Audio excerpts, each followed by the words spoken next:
En el nombre del Padre, del Hijo y del Espíritu Santo. Amén. Te bendecimos, Señor Dios nuestro, porque nos tienes aquí nuevamente en comunicación virtual. Ayúdanos, Señor, para que podamos esta jornada de jueves eucarístico aprovecharlo con este tema, con este personaje, con nuestra realidad que nos está dando a cada uno de nosotros. Ayúdanos, Señor, para que podamos asumir eso que nos quiere regalar cada uno de nosotros, el ser pequeño, que cada uno de nosotros pueda encontrarse con esa pequeñez que nos lleva a ser la criatura más grande. A ti damos la gloria por los siglos de los siglos. Amén.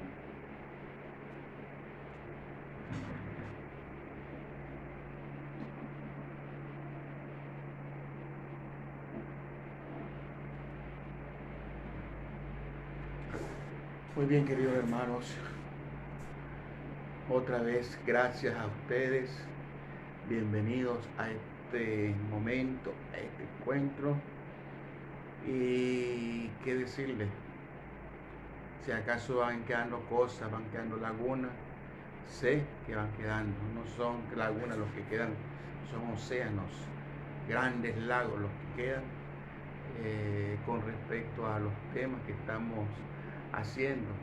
Pero, como les decíamos, no se trata de hacer una super conferencia, no se trata de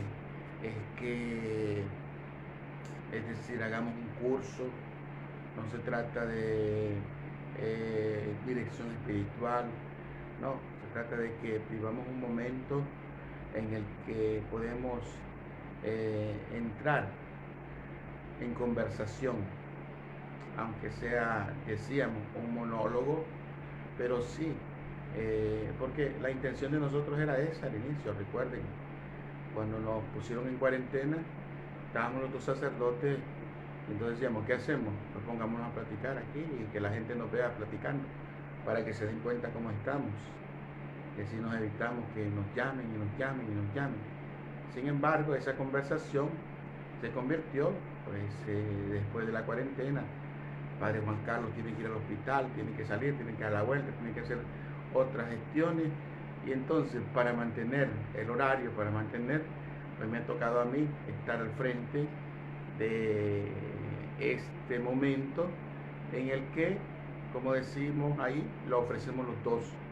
Aunque solamente me miren a mí hablar, aunque solamente yo esté presente, pero muchas veces la presencia de él no se nota, pero ya son cosas que él me ha dicho cuando desayunamos o cuando cenamos. ¿Qué tema vamos a afrontar? Y ya, de esta forma, de esta forma. Sí, es decir, son cosas que ya estamos, podríamos decir, de acuerdo. Y aunque no estuviéramos de acuerdo, él es el responsable de la parroquia, toda la responsabilidad de él.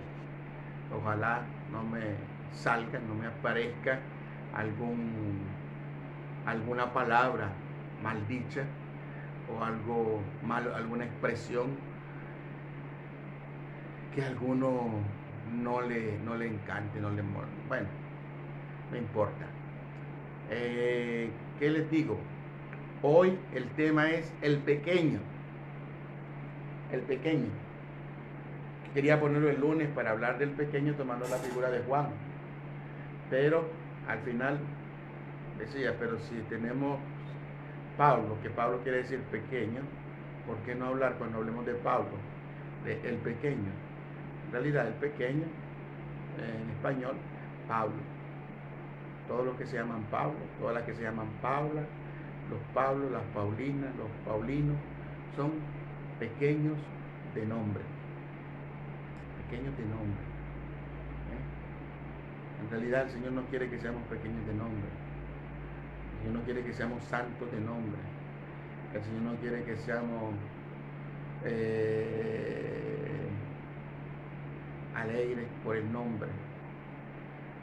El Señor quiere que seamos de verdad, que si nos llamamos cristianos, aparezcamos como cristianos, con nuestra vida, con nuestro actuar de cada día.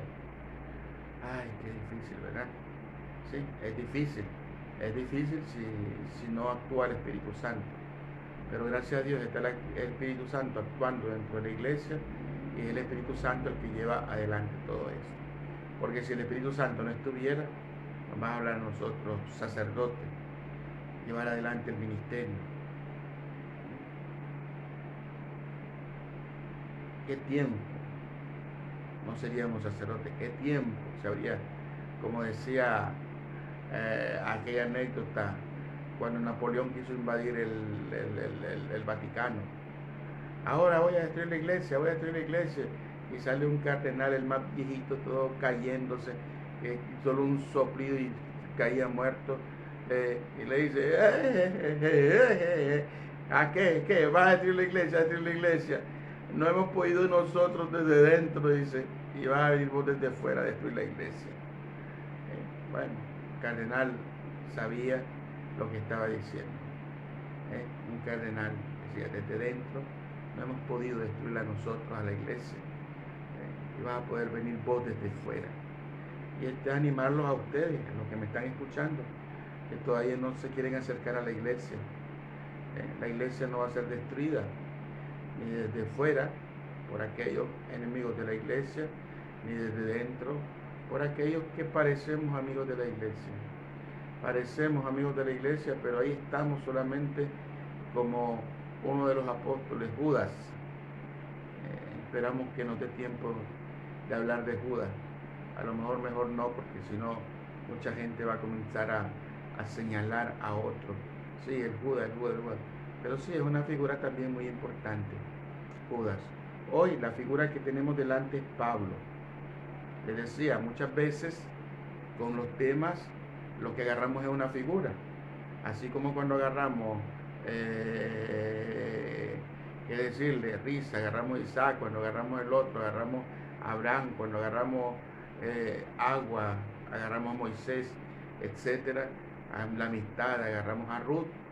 Así hoy, que hablamos de pequeñez, que hablamos del pequeño, estamos hablando de Pablo, por excelencia.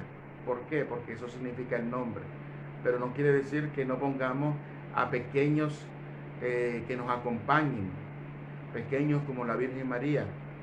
Decía un poema de Bernardo de Querabal, María, siendo la más pequeña, ha llegado a ser la mujer más grande. Siendo hija de Dios, ella es su madre. Entonces, como ustedes ven, hablar de pequeñez significa hablar de santidad. Por eso el Señor quiere llevarnos a ser pequeños, porque solo el pequeño es el que tiene la humildad. Pequeño es humilde. Si no nos hacemos pequeños, no vamos a insistir, no vamos a tener humildad, no nos vamos a dejar ayudar, no nos vamos bueno, pero primero agarremos la figura de San Pablo. San Pablo, ¿qué nos dice este escrito aquí? Hoy las lecturas que vamos a hacer bíblicas las voy a tomar directamente de este libro, porque él las transcribe. Él transcribe las lecturas, pero es decir, no significa de que no podamos tomar la Sagrada Escritura. Lo que pasa es que si nos ponemos a hablar de San Pablo tomando la Sagrada Escritura, no terminamos nunca. Recuerden que de San Pablo nos hablan los Hechos de los Apóstoles y nos hablan todas las cartas que él ha escrito. Todas las cartas que él ha escrito. Y no solo las cartas que él ha escrito. Vamos a ver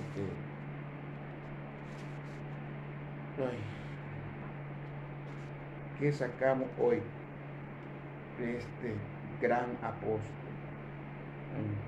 Digo grande porque, es decir, a pesar de que él se llame Pablo, sabemos muy bien quién es Pablo. ¿Quién es Pablo? No quién era, muchas veces se nos olvida. Y es ahí donde quiero llegar. Es ahí donde quiero llegar. ¿Quién era? Una vez Monseñor Victorino decía en una reunión de clero allá en el sur: a usted, padre encargado vocacional, ¿dejaría entrar un criminal al seminario? Y se pone a reír el padre. Y entonces dice, ¿cómo se le ocurre, monseñor? Y entonces después le dice monseñor a una monja, ¿y usted, hermana, dejaría entrar a una prostituta a su convento para que se haga monja? Ay, monseñor, pero qué cosas dice. No, digo, ¿qué tienen ustedes en la cabeza? Dice, porque ya me quitaron a San Pablo y a Santa María Magdalena del Santoral. Entonces, para que nos demos cuenta de una cosa importante, nosotros muchas veces, sí, San Agustín, San Agustín, San Agustín, pero ¿quién era San Agustín? San Francisco, San Francisco, San Francisco, pero ¿quién era San Francisco? San, pero ¿quién era ese santo? San Pablo. San Pablo era el famoso Saulo.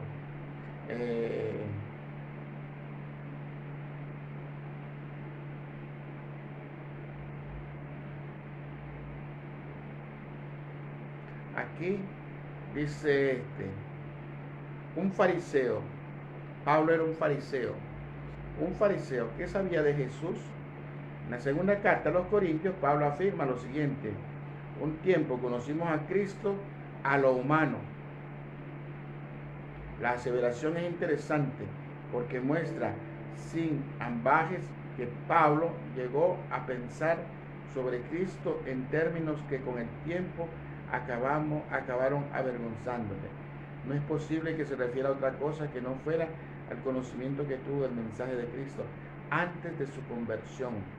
Es inconcebible que Pablo persiguiera el cristianismo sin haberse informado antes sobre el fundador del movimiento. Así podemos suponer, con poco riesgo a equivocarnos, que sabía tanto de Jesús como el historiador judío Josefo, que a sazón era fariseo confeso.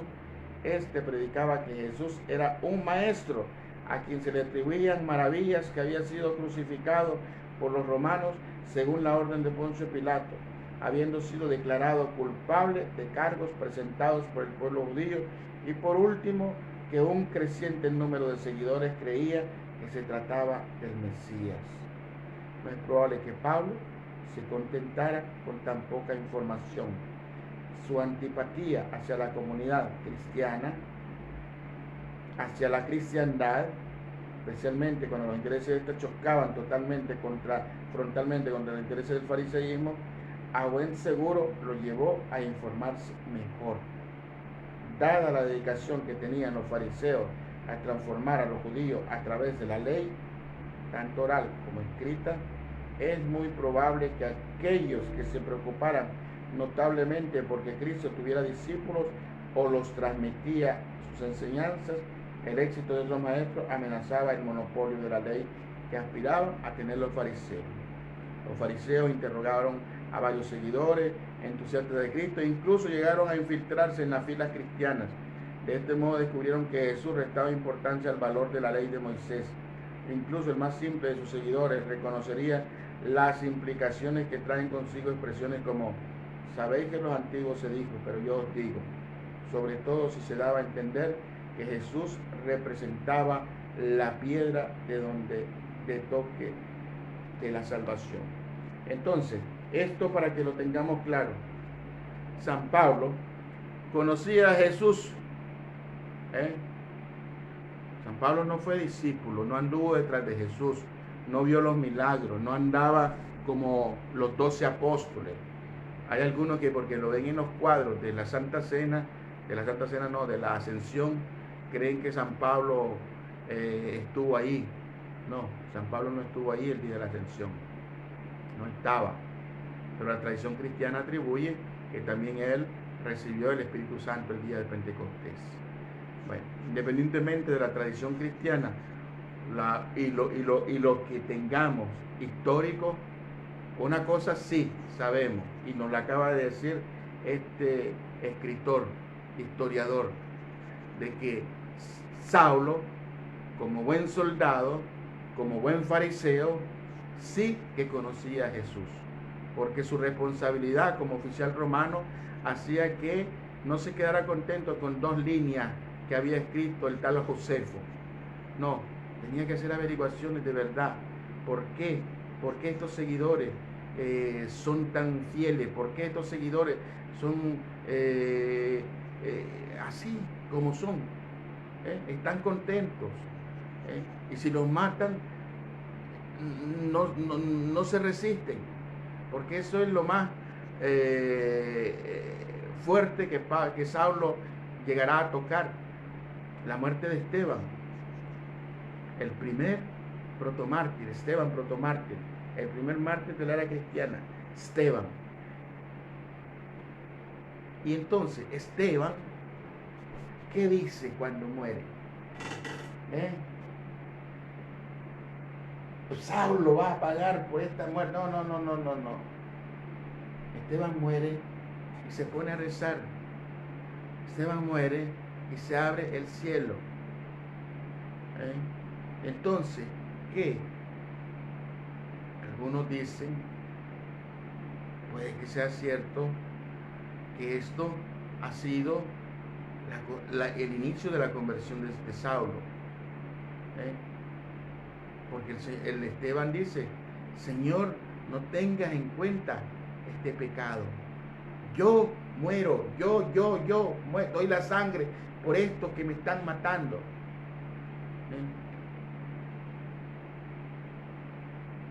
Entonces Esteban, que será el último perseguido, uno de los últimos perseguidos de Saulo, pues dará su sangre por la salvación de aquellos que están acabando con su vida.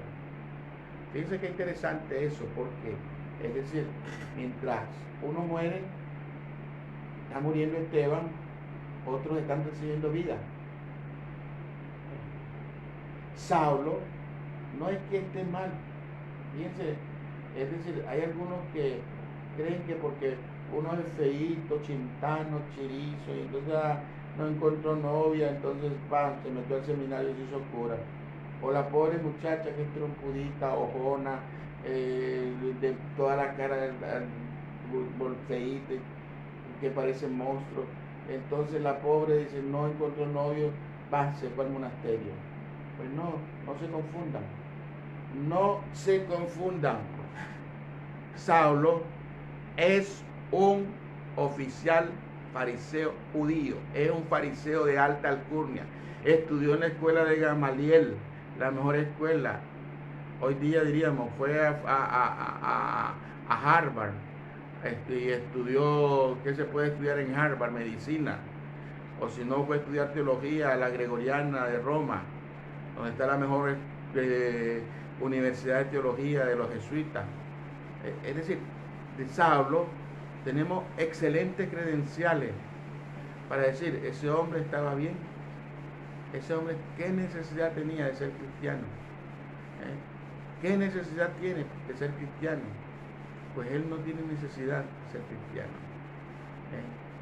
humanamente hablando, porque es lo mismo que decíamos ahorita, en el informe que le presentan a Saulo, decía, a Cristo le hemos conocido humanamente hablando. Sí, más o menos así era, humanamente. Un tiempo conocimos a Cristo a lo humano. A lo humano, ¿qué quiere decir? Que todavía, es decir, no creíamos en Él, no habíamos pasado a la fe, no pensábamos que fuera Dios. No hay nada divino es decir, quitando lo divino, solo ponemos lo humano. ¿Qué puede ser Cristo para la humanidad? Ya decíamos la otra vez, un loco que vino aquí, y ahí están los mandamientos. Habéis oído que se dijo ahora yo les digo, amen a los enemigos, no devuelvan mal por mal, devuelvan bien por mal, etc. Entonces, y al final hizo milagros, y toda la gente que comió, que le hizo milagros, dicen crucifícalo, y se deja crucificar y lo suben a la cruz, y desde la cruz está muriendo y está diciendo, Padre, perdona lo que no saben lo que hacen. O sea, si él no fuera Dios, entonces, ¿qué tenemos ahí? Un hombre fracasado. Pero ¿por qué no tenemos a un hombre fracasado?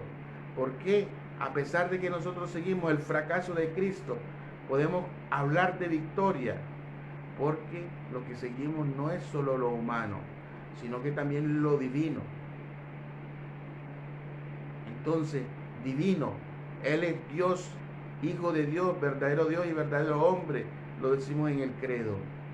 Y entonces ese verdadero Dios se ha encarnado, se ha hecho hombre y se ha dejado matar por la humanidad, se ha dejado matar por el hombre.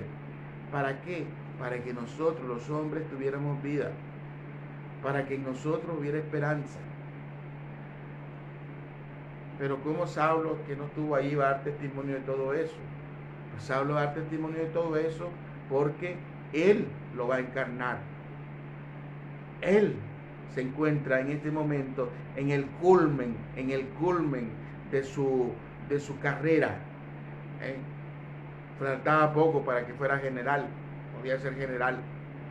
Pero ¿qué pasó? Va camino a Tarso a seguir buscando más cristianos, a seguir buscando más herejes, porque así eran vistos los cristianos como unos herejes. ¿Y por qué eran vistos como herejes? Porque eran los únicos que creían en un solo Dios, los únicos que no tenían estatuitas de Saturno, de Neptuno, de los dioses de aquel tiempo.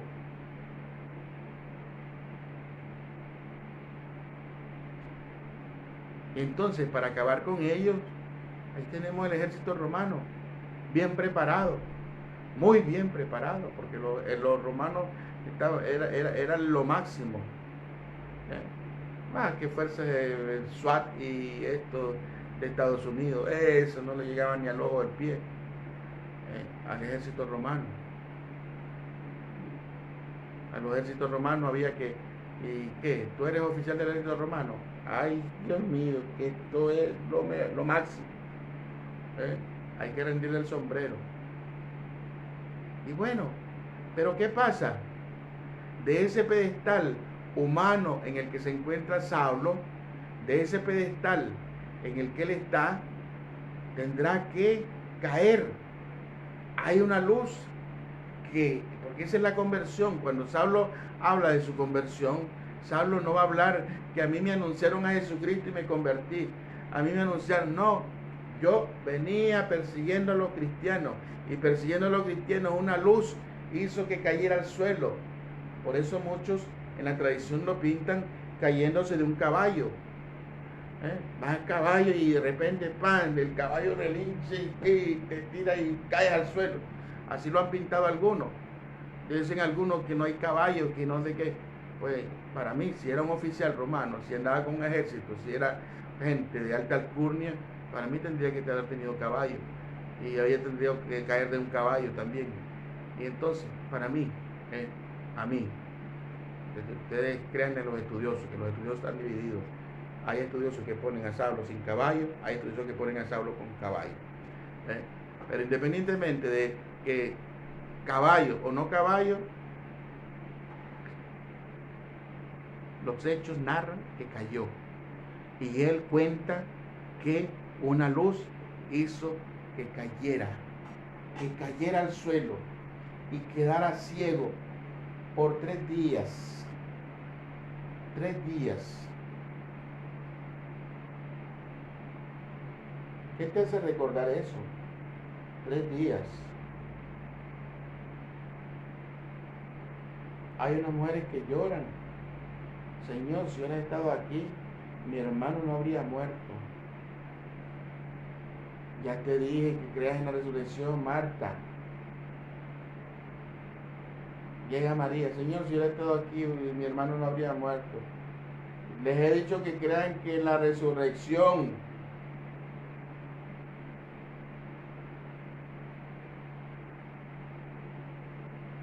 Vamos donde está enterrado. Abran la tumba. Señor, que ya lleva 3 días.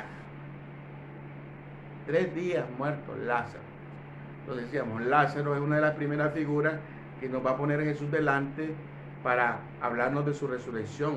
Aunque ya muchas veces se ha hablado de la resurrección, ya había resucitado a la hija de Jairo, ya había resucitado al hijo de la viuda, ya había ya había hecho prodigios el Señor. Sin embargo, el prototipo de su resurrección va a ser Lázaro, porque al tercer día, y decíamos, la resurrección, la Pascua, el Señor que pasa liberando, la Pascua, decíamos, el bautismo, el Señor que te hace renacer a una nueva vida.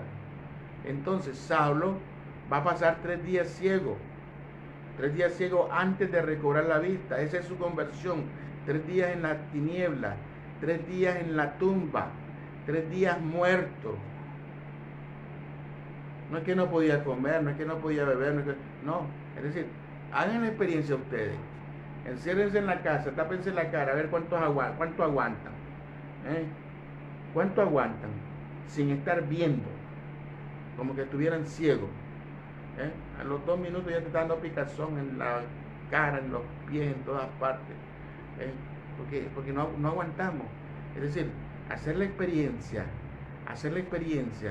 de las tinieblas, hacer la experiencia de quedarte en la oscuridad, donde a lo mejor está uno a la par tuya y tú no lo puedes ver, pero lo quieres ver, porque estás acostumbrado a estar en la luz.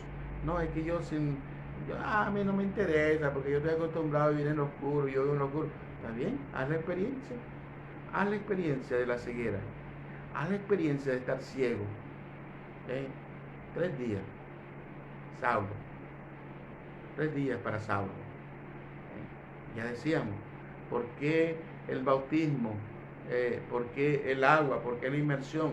Porque uno en el bautismo viene metido debajo del agua, y debajo del agua no se respira, el agua está bajo el nivel de la tierra, y entonces no solamente muerto, sino que también enterrado. Entonces el Señor hace eso con Saulo. El Señor le hace eso a Saulo, que luego, cuando ya recuperará la vista, cuando ya Saulo será instruido, porque ustedes imagínense, esto ustedes no lo han vivido, nosotros no lo hemos vivido, pasar de perseguidor a primero en la línea de combate. Y ya les decíamos, primero en la línea de combate no es el último, el último. Primero en la línea de combate es el de mayor rango, el responsable del ejército. Los reyes de la tierra no son los que se quedan atrás a la retaguardia. No, los reyes de la tierra son los que van delante, al frente, con el que lleva la bandera, para que la gente se dé cuenta qué ejército es el que viene, qué reinado es el que viene. Y si le pegan al de la bandera, ahí está otro listo para levantar la bandera, porque no nos podemos quedar sin identidad, no nos podemos quedar, porque es decir, nos roban, nos quitan, nos destruyen la bandera, ya destruyeron el reino. Y si le pegan al rey, también ya perdimos la guerra. Y entonces, ¿para qué se pone delante el rey? Pongámoslo atrás, dejámoslo.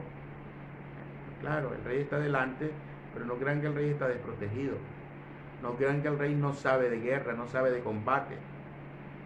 El rey lleva una armadura, lleva protección, lleva 2 o 3 soldados que están dispuestos a tirarse ahí cuando miren que viene una flecha que el rey no se dio cuenta.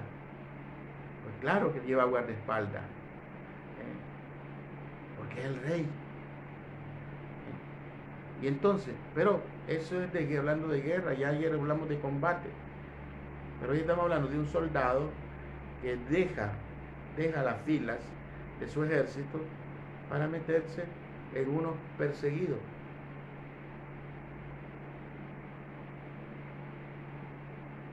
Sí, va a pasar de perseguidor a perseguido. Y eso va a ser Saulo. Y eso es el pequeño, porque ya Saulo, su nombre de misionero, no va a ser Saulo, sino va a ser Pablo. Porque desde hoy es el pequeño. No sé qué experiencia tienen ustedes de pequeñez, pero ser pequeño significa ser el último, ser humillado. Yo, como soy chaparro, como soy eh, no tuve suficiente proteína para estirar las canillas, entonces me quedé ahí. ¿Cómo es que dicen aquí ustedes los ticos? ¿Eh? Como tapón de chilero. Bueno, como eso, como lo que quieran decir ustedes. ¿Eh? Y entonces, ¿qué pasa? Yo siempre era el pequeño. Y cada vez que hacíamos fila, los pequeños atrás, ahí iba yo el último de la fila, ahí iba yo el último de la fila. Siempre yo era el último de la fila, siempre yo era el pequeño. El pequeño, los pequeños. Los pequeños tenemos que aguantar que nos toque el turno, porque primero pasan los más grandes. Los más grandes adelante. Y comienzan con los más grandes. Lo bueno que cuando no se trata de premios, sino de castigo, ahí es cuando los pequeños nos cruzamos, hacemos fiesta. Pero bueno, aparte de ese particular, ser pequeño significa ser el último, ser humillado.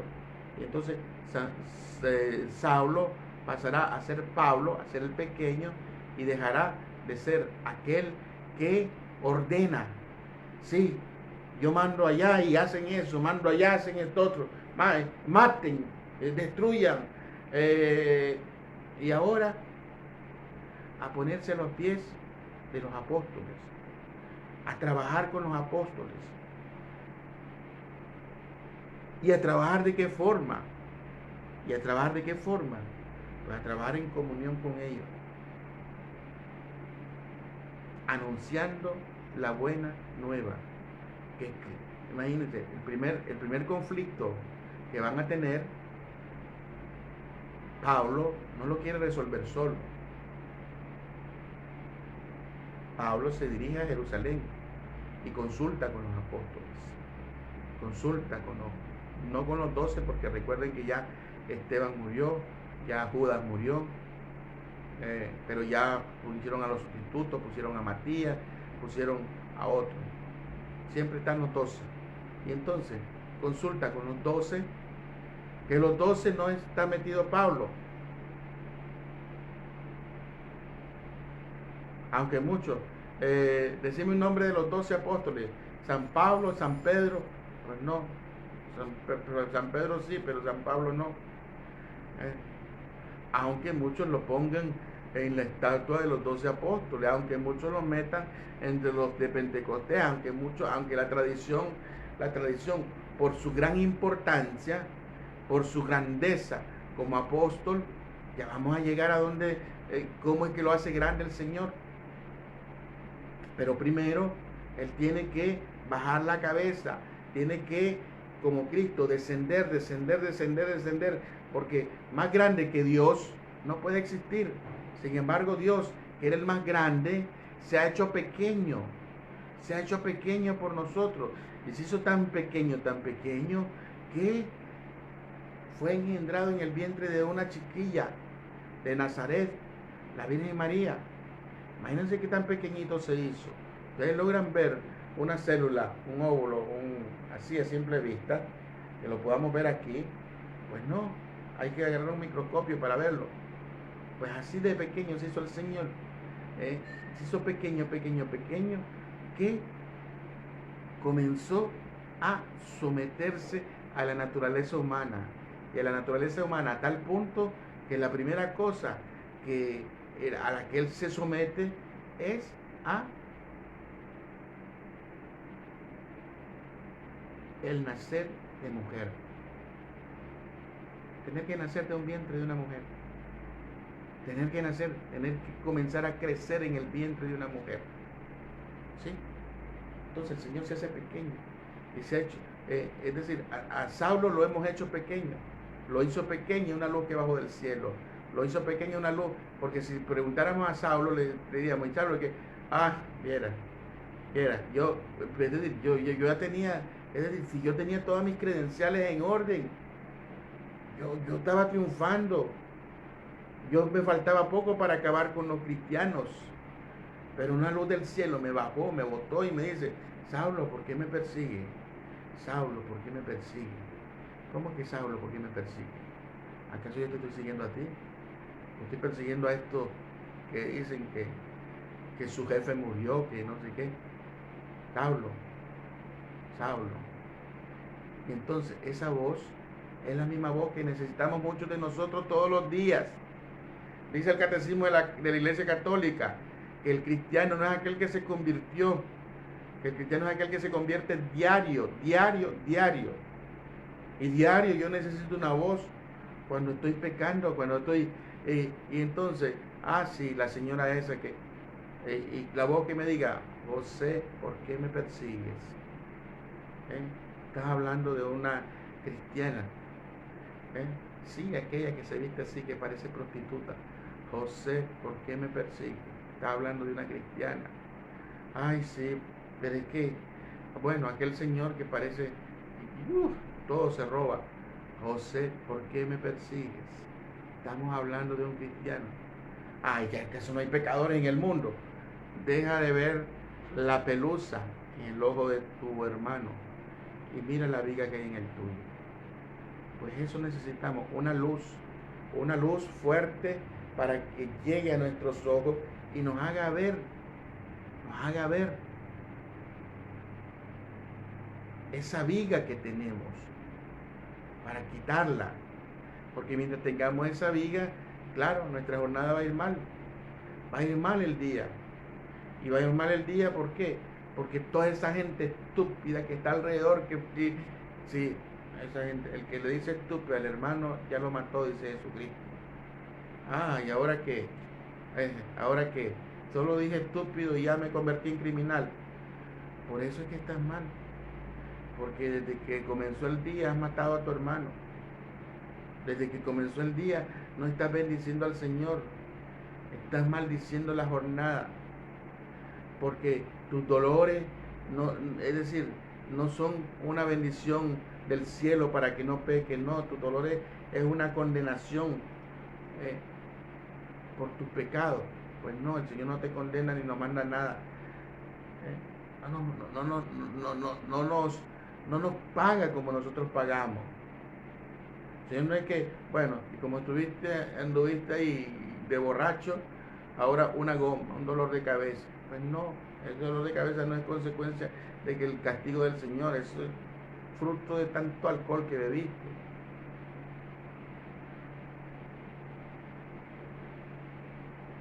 Y bueno, seguiríamos adelante, hermanos, porque decíamos, Saulo es tu vida y es mi vida. Es tu vida y mi vida. De perseguidores, que necesitamos convertirnos, que necesitamos que alguien nos tire al suelo y nos diga todos los días, ¿por qué me persigues? Javier, ¿por qué me persigue? Juan, ¿por qué me persigue? Iris, ¿por qué me persigues? Jerónimo, ¿por qué me persigues? ¿Por qué persigues a Cristo? Deja de perseguir a Cristo. Deja de perseguirlo, porque Él es el que te da la vida, Él es el que te quiere salvar, Él es el que ha venido desde el cielo, se ha encarnado y ha dado la vida por ti y por mí y ha muerto en esa cruz, que es la cosa más ridícula, sí, la cosa más ridícula. Pero el Señor ha querido salvarnos partiendo desde lo ridículo. Ya la vocación de Saulo es una confusión. ¿Por qué? Porque no sé si ustedes lo hubieran escogido para apóstol de los gentiles. Imagínense. Apóstol de los gentiles. ¿Qué es eso? ¿Qué es eso? ¿Cómo se come? ¿Que se le echa ketchup, mostaza, salsa china? ¿Qué se le echa? Pues no, es una cosa muy sencilla. Decíamos, el Concilio de Jerusalén es el primer concilio que hará la Iglesia Apostólica. ¿Y por qué la hará? Porque Saulo tiene un problema. La gente que no es judía que se convierte. Entonces la gente que no es judía que se convierte necesitan circuncidarse, sí o no. Y entonces Pedro, los apóstoles y todos dicen, el Espíritu Santo, y nosotros hemos decidido que no más circuncisión. Ahorita lo que sella la elección, lo que sella que pertenecen al pueblo de Dios es el bautismo. Entonces, la primera cosa que definen los apóstoles es cómo se entra a la iglesia, cómo se forma parte de la iglesia. Y entonces, si al comienzo los judíos tenían por siglos, por años, que para ser judío había que circuncidarse, entonces ¿qué? Ahora la iglesia naciente dice, no hablemos más de circuncisión, hablemos de bautismo. Bautismo, el Espíritu Santo es el que confirma que este es de los nuestros. Y entonces ya el Espíritu, ya saliendo del primer concilio, se presentará el siguiente problema, y el problema será ir a los gentiles, ir lejos, no quedarse ahí en los alrededores. Y entonces, ¿quién va a asumir eso? Saulo, en compañía de otros de los discípulos. Algunos dicen que Marcos, otros dicen que Tito, otros dicen quien sea. Es decir, ahí los Hechos de los Apóstoles nos señala también a Tito, me parece. Y entonces, pero, es decir, independientemente de quien se haya ido con Pablo, es importante esto que él nos va a señalar. Si como hemos predicado aquí y no nos han escuchado, entonces, ¿qué? Nos vamos a los gentiles. Nos vamos a los gentiles. No significa que ya no hay salvación para los judíos. Significa que los judíos han despreciado la doctrina que les ha llegado a ellos, porque el Salvador ha venido por ellos. Entonces, esta salvación va más allá de los gentiles, va más allá de los judíos, va también para todo el mundo, porque ya lo había revelado el Señor. Ir, anunciar el Evangelio a toda la gente, a toda la creación. Imagínense, ¿por qué hago énfasis a toda la creación? Porque ha habido un momento, sobre todo en el franciscanismo, en el que la gente no ha escuchado. Y entonces, ¿qué? Los frailes han anunciado a los animales. Recuerden el paso de San Antonio de Padua en Rímini, predicándole a los pescaditos del mar, y todos escuchando ahí. San Francisco con el mulo y el buey y la vaca y el burro en el establo. Nadie se ponía de pie al Evangelio. El burro y el buey, el Evangelio de Navidad, se ponen de pie. Bueno, son detalles que vamos a irnos encontrando a lo largo de la historia. Que a lo largo de la historia que nos ha señalado una figura que es la que tenemos hoy delante. Saulo, Saulo, ¿por qué me persigues? Solo quiero llevarlo al final de la vida de Saulo, porque ya se nos acaba el tiempo, para que ustedes lo tengan presente. Saulo es un ciudadano romano, ciudadano de Roma. Y entonces, como ciudadano romano, Saulo estaba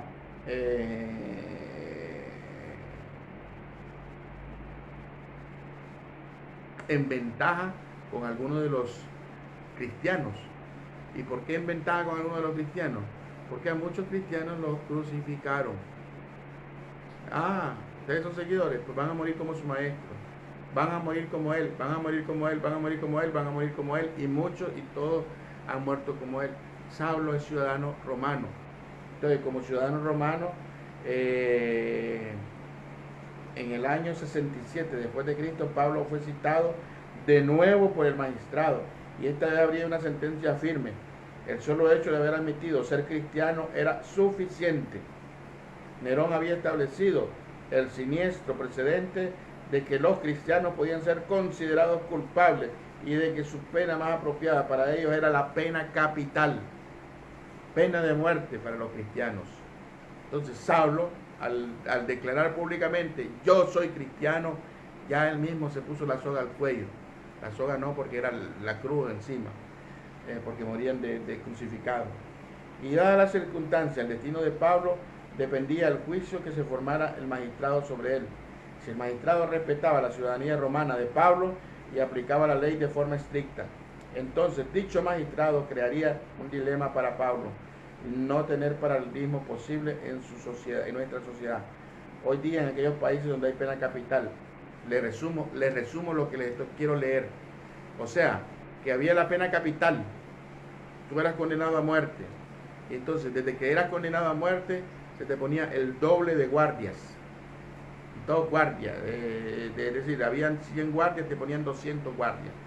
Entonces, ¿pero qué pasa? A Saulo le quieren dar,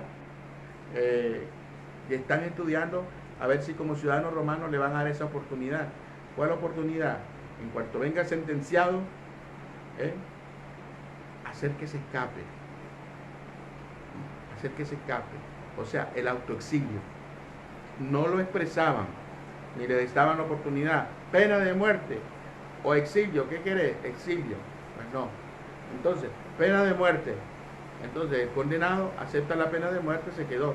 Condenado no acepta la pena de muerte, aprovecha el tumulto y se escapa. Y se escapa. ¿A dónde? Aquí dice a la isla de Giara,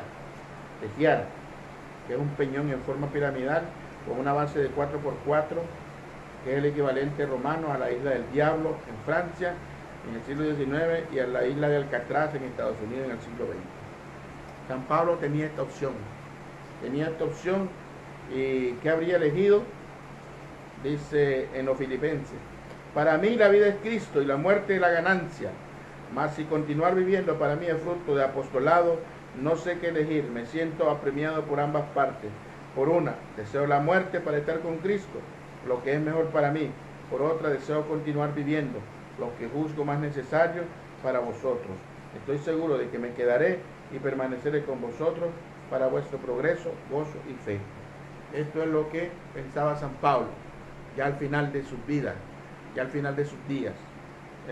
Y entonces, la muerte era la opción preferida por Pablo, pero porque significa la unión eterna con Cristo. No sé si nosotros ya al final de nuestros días estamos pensando que lo mejor es ir al cielo. Yo creo que muchos que no, que todos estamos apegados aquí a la tierra y aunque estemos ya con el pasaporte, la visa y todo, no queremos morir, no queremos irnos. Y no queremos irnos ¿por qué? Porque tenemos miedo al juicio eterno. Es decir, parece como que ni saldamos, ni pagamos, ni queremos pagar. Pero bueno, ánimo, porque el final de la misión es esa. El final de la misión es esa, encontrarse en el camino entre vivir aquí, seguir ayudando a tus nietos, a tus hijos, a todo el que sea, evangelizando o irte al cielo. Y entonces dice aquí que está acreditado que Pablo fue decapitado durante el reinado de Nerón. O sea, para los que no saben cómo murió San Pablo murió decapitado. Allá en Roma hay una iglesia que se llama Las Tres Fuentes, de Tres Fontanes, cerca de San Pablo, fuera de los muros, en donde aparecen 3 fuentes, porque dicen que cuando lo decapitaron, la cabeza salió como bola de tenis. ¡Pam, pam, pam! Y ahí donde la cabeza pegó, los 3 puntos donde pegó, surgieron 3 fuentes de agua. Por eso hay una tradición ahí en Roma donde van todos los turistas, donde espero que un día ustedes puedan ir a ver, a visitar las 3 fontanas, las 3 fuentes, donde decapitaron a este gran hombre, que tiene como nombre el pequeño Saulo. Yo espero que estén ustedes muy satisfechos. No hemos hablado mucho, como les dije, no íbamos a hablar mucho porque el tiempo no nos lo permite.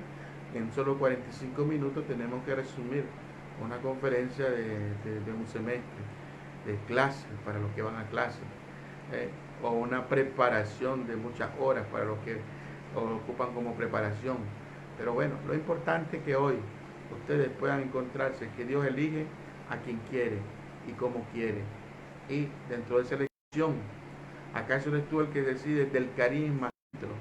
Saulo nunca se imaginó que él iba a ser la bandera para la evangelización de todos los paganos. Sin embargo, ahí está hoy presente con nosotros, y hoy pues podemos hablar de él tranquilamente, esperando que muchos de nosotros podamos seguir ese mismo camino, aceptar primero con humildad que Dios es el que nos ha llamado, porque no somos nosotros que vamos detrás del Señor, es Dios el que nos llama a aceptar humildemente, y después de aceptar humildemente que Dios nos ha llamado, pues decirle, Señor, ¿y qué quieres que haga? ¿Qué quieres que haga?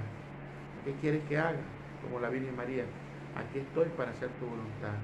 Pues bien, con este encuentro terminamos hoy y nos vemos, decíamos, el día de hoy la misa va a ser desde Quirimán a las 4. Solo que hubiera problemas, no sé cómo me daría cuenta, si hay problemas, la pasamos de aquí. Pero, y si no, nos vemos mañana a las 10 de la mañana, y la misa de mañana va a ser a las 5 desde el rancho, porque en la iglesia va a haber una reunión de padres de familia de primera comunión.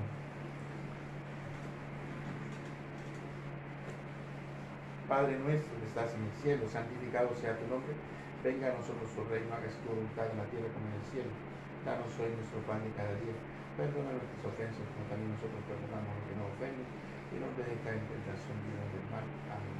Que el Señor esté con ustedes y con tu espíritu. Y la bendición de Dios Todopoderoso, Padre, Hijo y Espíritu Santo, descienda sobre vosotros y con vosotros permanezca siempre. Amén. Pueden ir en la paz del Señor. Demos gracias a Dios.